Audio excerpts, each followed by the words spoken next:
flexion, right? So depending on if we're testing specifically our biceps, brachialis or brachioradialis, depends on the position of our forearm. We'll talk more about that in our lecture next week. So against gravity is, somebody come on up. Somebody from the back. Come on up. Trying to get out of that.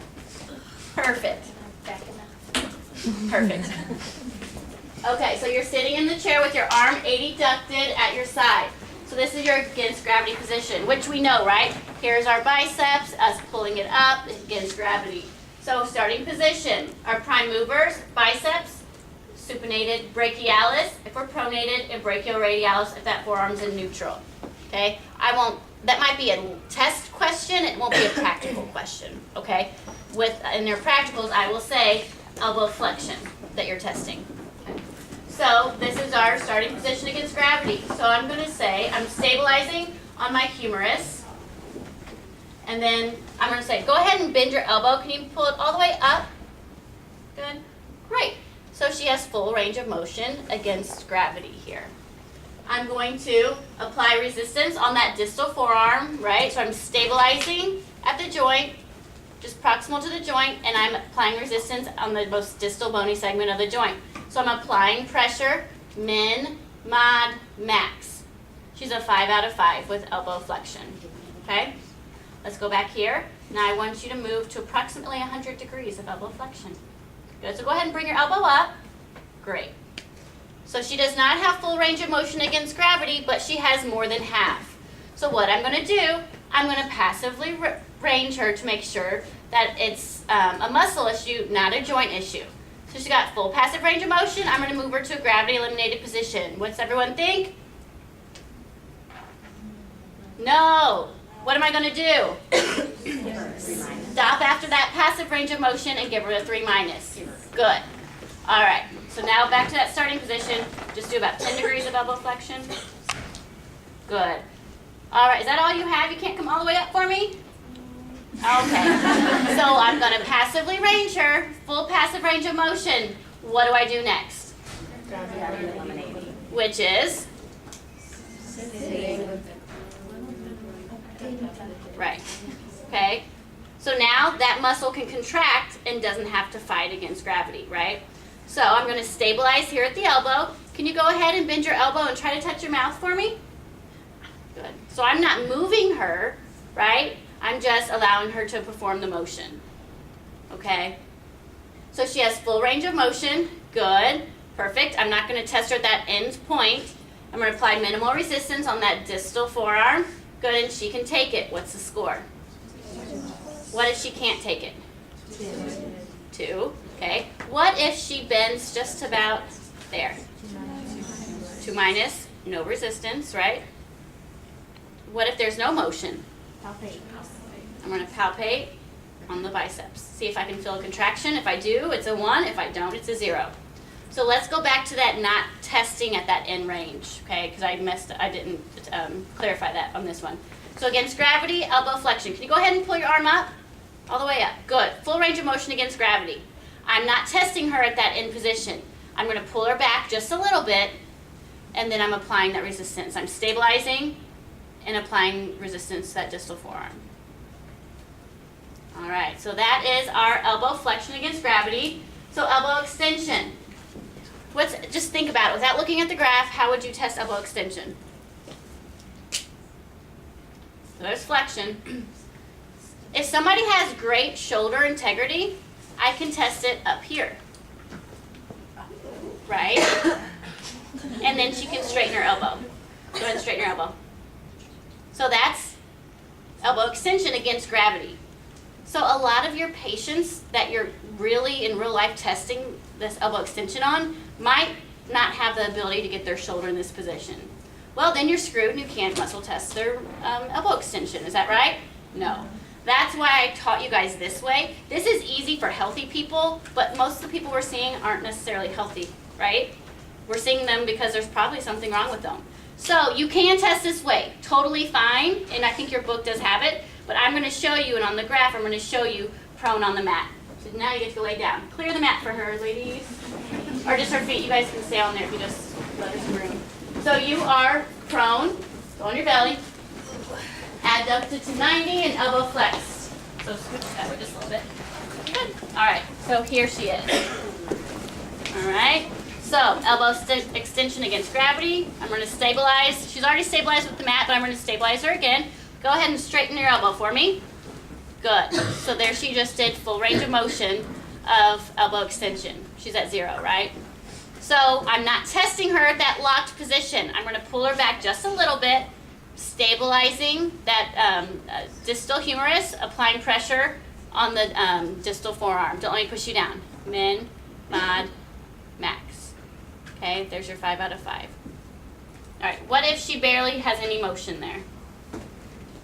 Okay. This is against gravity, so I'm going to see if she has passive range of motion, and it's not half of that motion there. So right here, from here to here is 90. So to be a 3 plus, or to be a 3 minus, you have to have at least 45 degrees of motion, right? Because we're going to do it from this position. Okay? So she has, say she has there to there. So say she's close to full range of motion. Okay, I'm make sure she has full passive range, and then I'll give her that 3 minus. Okay, so if she's here and she has less than 45, I'm going to passively range her, good, and then move her to gravity eliminated position, which is seated, right? Just like we had for elbow flexion. So she's going to be seated. Stay there and stay seated. If you don't support the elbow when we're muscle testing, you'll get a point off for that. Okay, so you're stabilizing the elbow. She's in flexion. You want her to be able to extend in a gravity eliminated position. Good, so go ahead and straighten your elbow for me. Perfect.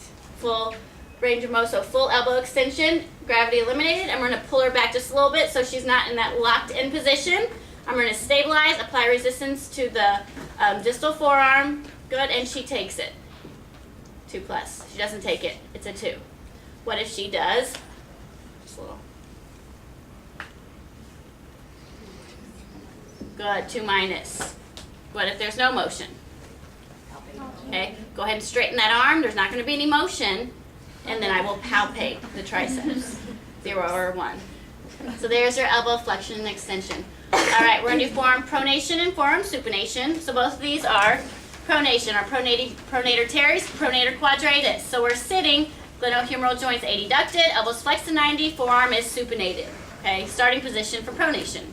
So what we're trying to do is see if you can overcome gravity, right? So what happens here? Overcoming gravity to here, and then what's actually occurring?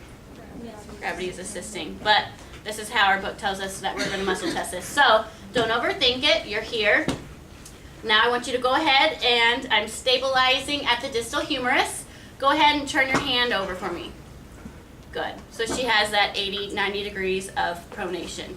So now as far as applying resistance, look into your book on how they explain to do this. It's like you're almost giving them a handshake, and you're putting your 2 fingers on the inside of their wrist here. Okay? That's probably the easiest way to actually apply the resistance. So you're applying that resistance, and you're going min, mod, max. Now, I'm not crazily turning her hand because I don't want it to break off, right? But I'm using my 2 fingers, my index and my long finger, to apply pressure on that radius and ulna. Min, mod, max. So the same process. You can, if you're careful, just grab it on the distal end, but then a lot of times you're just going to be turning skin. Give them an Indian burn, right? My son would love it.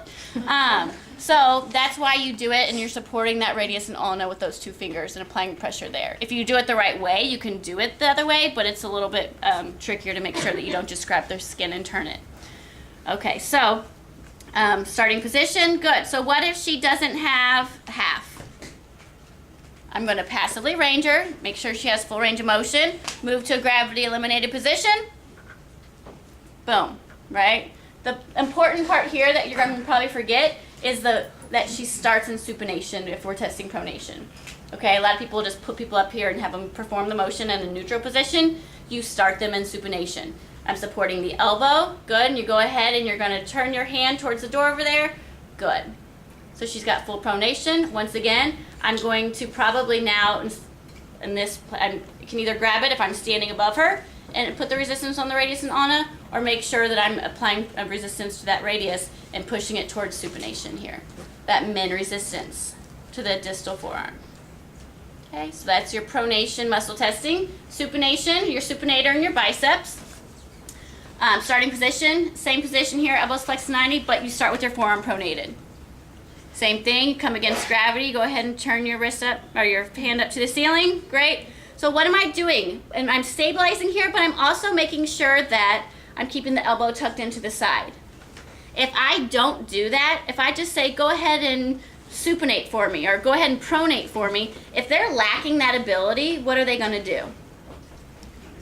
Shoulder. Yeah, they're going to compensate by doing their shoulder. But if I really make that elbow staying at the side there, then I'm really isolating that forearm pronation and supination, rather than being able to compensate if I don't hold it and then do their shoulder motion. So very important that you stabilize here with that arm abducted at the side, 90 degrees of flexion. If you don't do that on the practical, you will get points taken off. Okay? So supination, our supinator and our biceps sitting this position and forearms pronated. Good, go ahead against gravity, full range of motion against gravity. I'm going to then apply the resistance same way, and I'm going to try to turn her to that pronated position. Good, or this way, but make sure that you're doing that on the bones and not pulling the skin. Good, min, mod, max. You're not applying as much pressure as you are when you're testing glenohumeral, okay? Smaller muscles, smaller bones. So go ahead and make sure that you're practicing on a lab assistant so that you know what's appropriate, because you don't want to hurt your patients. Okay, so that is your against gravity position. So what if she comes up, starts here, okay, come all the way to about there. Good. So she's a little bit more than half. What do I do? Passive range of motion, assign a grade, 3-. Okay. If she has less than half range of motion against gravity, we go into that gravity eliminated position. She's in pronated. If we're doing gravity eliminated with supinated, go ahead and turn your hand towards your face. Good, full range of motion here. Once again, I'm going to try to turn the radius back into that pronated position with minimal resistance. If she can tolerate it, what is it? If she can't tolerate it, good. What if she doesn't have full range of motion in that gravity eliminated state? 2-. Good. And then trace. You're going to palpate for muscle contraction or not. So that means you have to know where the supinator is. Okay? So if you are palpating way down here, you will get that wrong. So make sure, they're tricky, but if you happened on your test, get the trace motion, you have to make sure that you're palpating on the muscle belly. Yes? What does it feel like? What does the trace feel like? It feels like a tightening. So like put your hand right on your bicep. Obviously feel it. Yes. So like try to just tighten your bicep. You feel that? That's what you're looking for. Okay. You can have one of the lab assistants show you. So what you're doing is you're looking to see if there's any innervation to that muscle, right? It might not be a strong enough muscle to make motion occur, but it's strong enough where there's at least a contraction happening. It's not strong enough to make that axis, to make that lever move along the axis, but it's at least firing. That's what you're looking for. And it's like a clear feeling, like you can easily feel it, kind of? Yes, if you're on the muscle belly. Okay. In real life, yes, if you're on the muscle belly. With us, we'll just kind of be like tightening, but you have to be in the right spot to feel it. Okay. All right, so we are done with muscle testing with the